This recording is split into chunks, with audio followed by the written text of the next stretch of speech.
All right, so here I got some Ohlins. These Ohlins are from I should say, or for the Truxton. That's why they have the Trump sticker on here, a Triumph, excuse me, Triumph sticker, and the preload adjustment is a little bit different on the aftermarket version of this.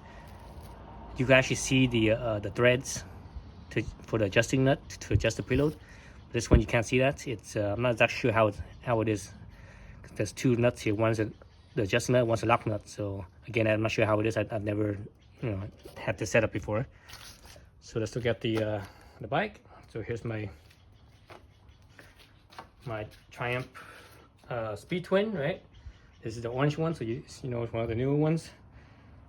So my exhaust setup right here, I have it's a Tech exhaust. So it's a single-sided exhaust, so there's no exhaust on the other side. So I took out the shock already, so I did that to save time. But let's look at the shock on this side. And the reason why I took that side off is because there's no exhaust. It's easy. There's nothing in the way. But this side, the exhaust is in the way. If you have the factory exhaust, it might be even more in the way because this one is a little short. Whereas the factory one I think is a little bit longer, and it might be maybe a little bit lower, and it's sort of maybe in the way of this bolt and nut right here. I'm not sure. I bought the bike like this, so I'm not sure. But anyways, let's look at this. There's a 14mm nut, 14mm bolt, and a 8mm Allen head right here. So you gotta loosen those ones. Let's loosen this one right here first.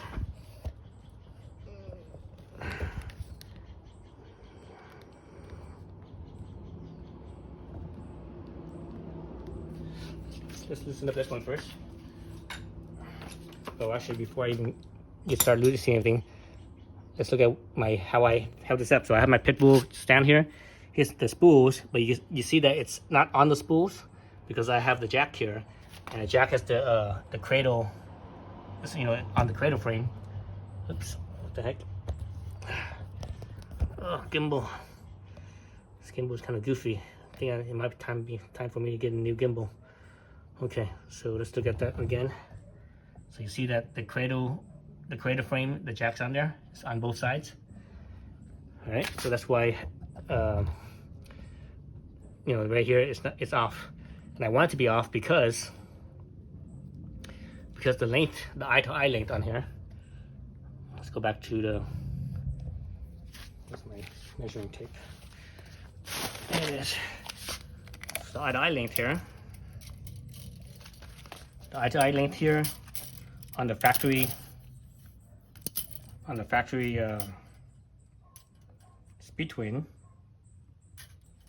is only 185. So basically it's 185. It's not focusing there. Anyways, it's 185. Whereas the Ohlins over here, it's actually more than 185. It's let's see. Oops. The Ohlins here is like it's not quite 195, but it's pretty close. Let's see. Let me hold this right here as steady as I can. The Ohlins is 191 or 192 maybe. So just just over 190. So it's about 7 or so, maybe 7, maybe 8mm longer. So what that's gonna do is it's gonna sharpen the steering because it's gonna make the head angle right here. It's gonna lift up the rear end a little bit. So that means the front end's gonna the fork angle here is gonna be more like steeper. So that's gonna make it quicker steering. And this bike's already pretty quick steering to begin with. But other people have done this already and they didn't see any kind of problems with it or any issues. So I'm gonna be okay with it too, I guess. So anyways, let's look at this bolt up here again. Again, it's 8mm up here.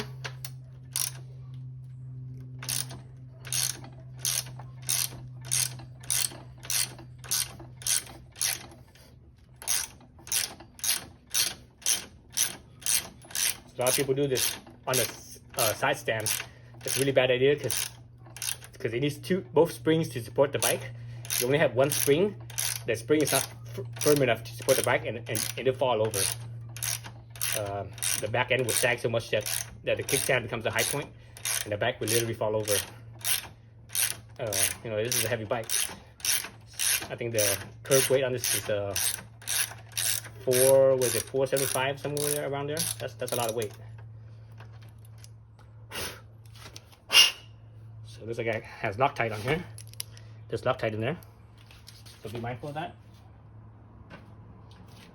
All right, so at the bottom one, so the bottom one, so up here, it's being held because this thing has a sleeve that goes over the mount, so you should be okay there. Don't worry about it. Down here, so this is the tricky part here. So I have this because the regular socket is not gonna fit the wrench back here, so you have to use a box wrench, and I recommend a ratcheting box wrench like I have right here, 14mm. And let me show you why. Let's see. Let's look at the bolt from the other side. So here's the bolt from the other side. So basically, the bolt goes through like so. The nut's on this side, right? So there's a nut. So what happens with this is that the because the bolt goes through, that means the bolt's holding, not just having friction here, but there's also friction here. So potentially between where the mount is and where the swing arm is on both sides, there could be some type of a shear force. So anytime you have a bolt that goes through like that, where there's a shear force, you want to turn the nut and not the bolt. If you try to turn the bolt, that puts unnecessary stress on the bolt, mainly the threads, and that's how you get mess up your threads. So you want to keep the bolt still and not move the bolt, but loosen up the nut. And it's also, that also makes it easier to break this free too. Sometimes you're trying to turn the bolt and not the nut. You're like, man, it's like, why does it feel so hard?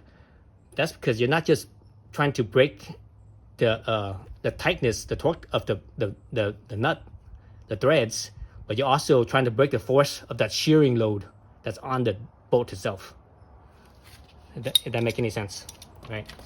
So it's not just the torque of the nut on there that's holding it.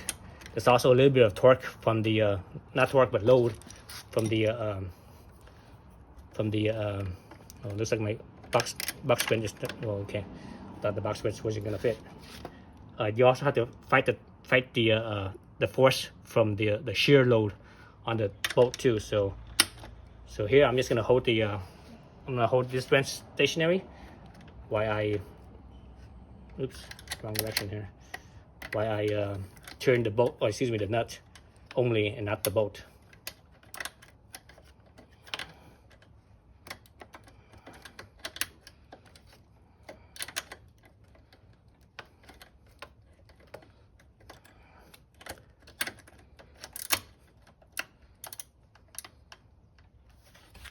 Okay, so I'm just gonna hold this right here and hold that. Oh, god damn it.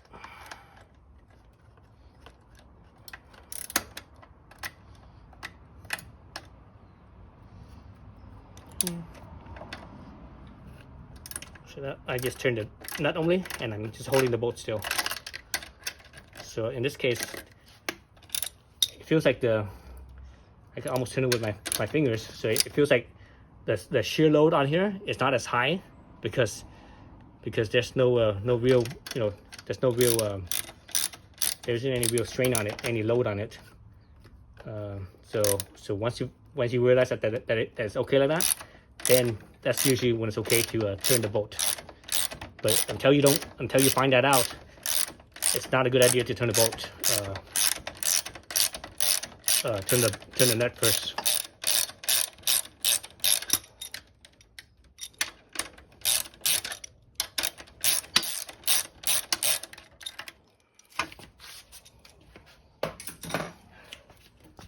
That's off. So the swing arm is going to want to drop because there's a little bit, you know, there's weight on it. So I'm going to have to lift the swing arm up a little bit. I'm going to lift it up by the wheel. So I'm just going to grab the wheel and kind of lift it up a little bit, put less strain on the bolt. And it's off. And this side, you just slide it out. So there's a little eyelet right there. and that's it. So it seems like that the bolt down here didn't have any Loctite on it. I didn't feel any, and I don't see any either. Both sides are clean without Loctite. Only the Allen up on the top. Only this one up here had Loctite on it. Okay, so let's put the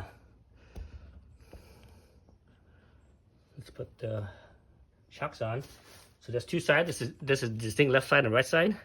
So just look at the sticker. So the shock orientation is like this, right? Because if you try to flip it this way, the reservoir will actually hit the frame when the shock compresses. I think it hit the frame, so you have to put it this way.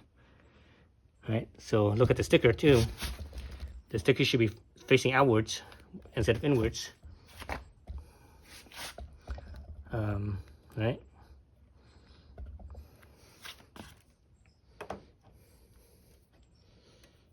So it slips right in. And I actually might have to adjust the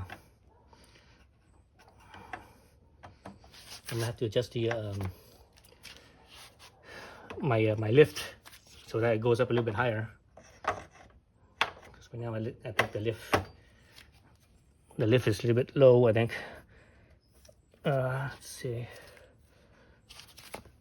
Because the eyelet is not really matching. Yeah, the lift is a little bit low, so let me lift up the jack up the bike a little bit more. So just one, well, actually a half a turn on the jack. I think that's enough. Okay. Okay. Nope. Now it's a little bit too high. It's a little bit too high. So I have to sort of turn this thing a little bit, spin it a little bit, so that way it's free. Otherwise, it's a little bit jammed up. So let's slip the bolt back in. So we're using the hardware. All right. So I'm gonna slip this right in here. Lift up the wheel a little bit. Oops. Oh man, the bushing fell out. So this bushing here fell out. This bushing is from, I believe, the swing arm. Yeah, it is the swing arm. So the swing arm. Actually, let's take this out. Lift up the wheel again. So in here, the swing arm, so you guys can see that. See the hole right there? There's a bushing that actually slips in there, like so. So the bushing is only on the inside. There's no bushing on the outside. So that's interesting. Okay, let's try that again.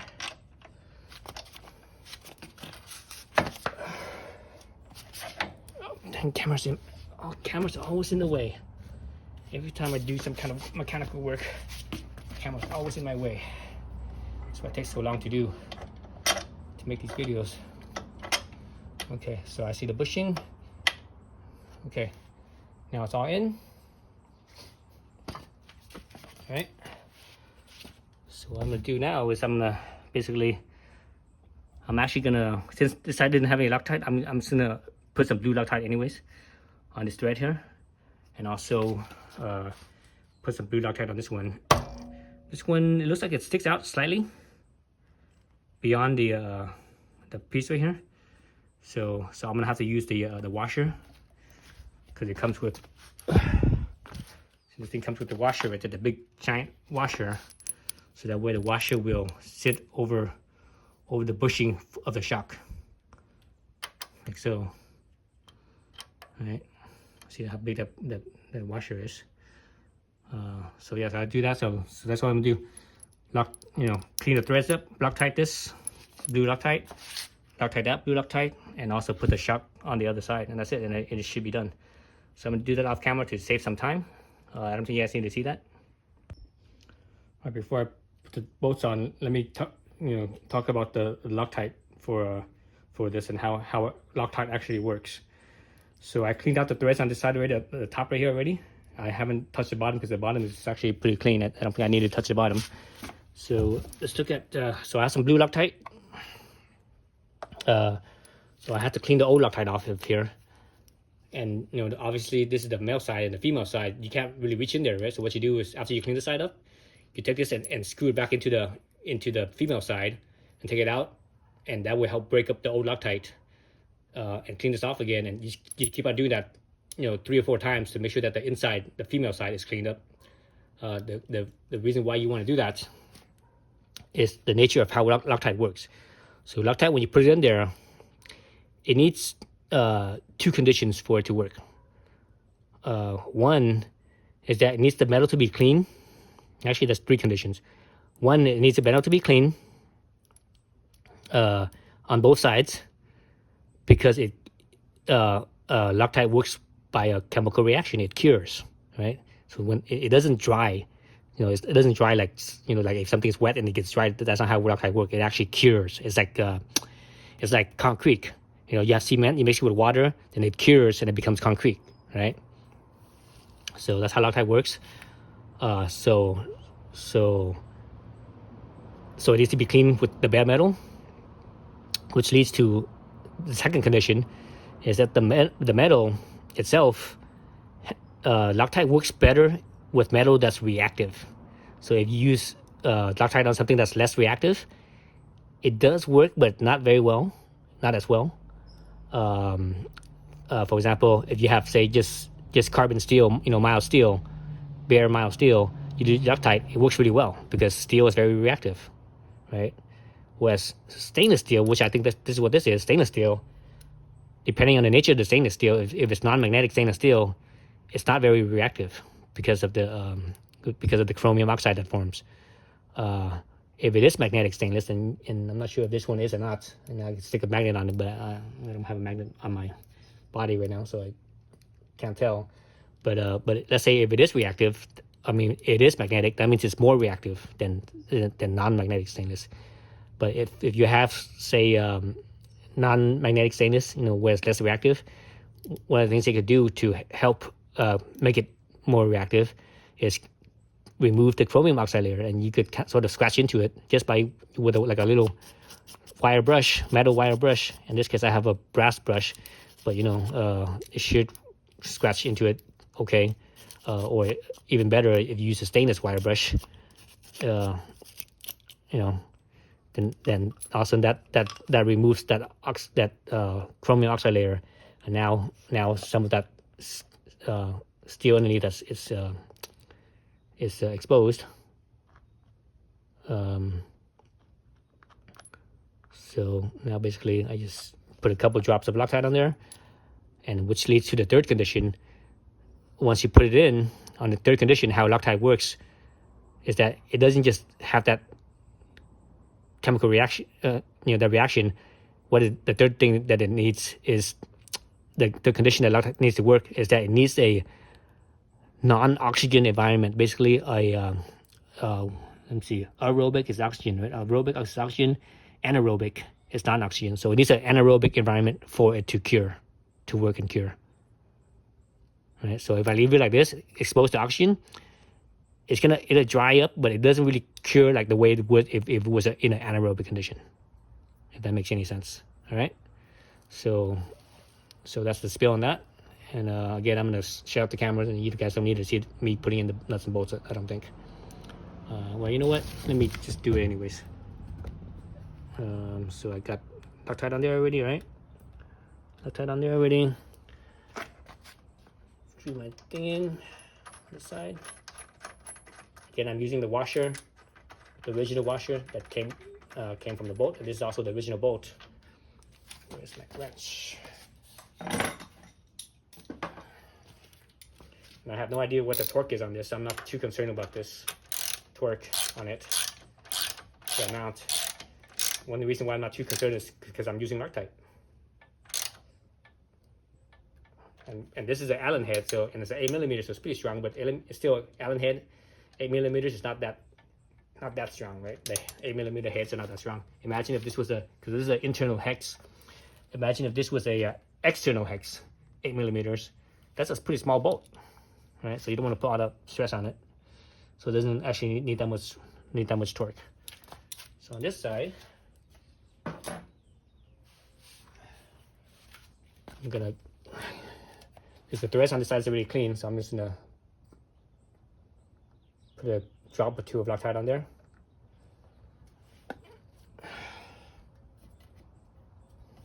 it's in here. Again, I have this aftermarket exhaust here that came with the bike, so it's a little bit easier. It's not in the way like the factory exhaust. I mean, I have the factory exhaust, but I have no idea how it fits because again, I bought this bike as is, like as you see it. So in this case, there's not really a shear load between the shock and the swing arm on against the bolt. So that's why I'm spinning it via the bolt. If there was a shear load on there, I would not be spinning the bolt. I would be only spinning the nut.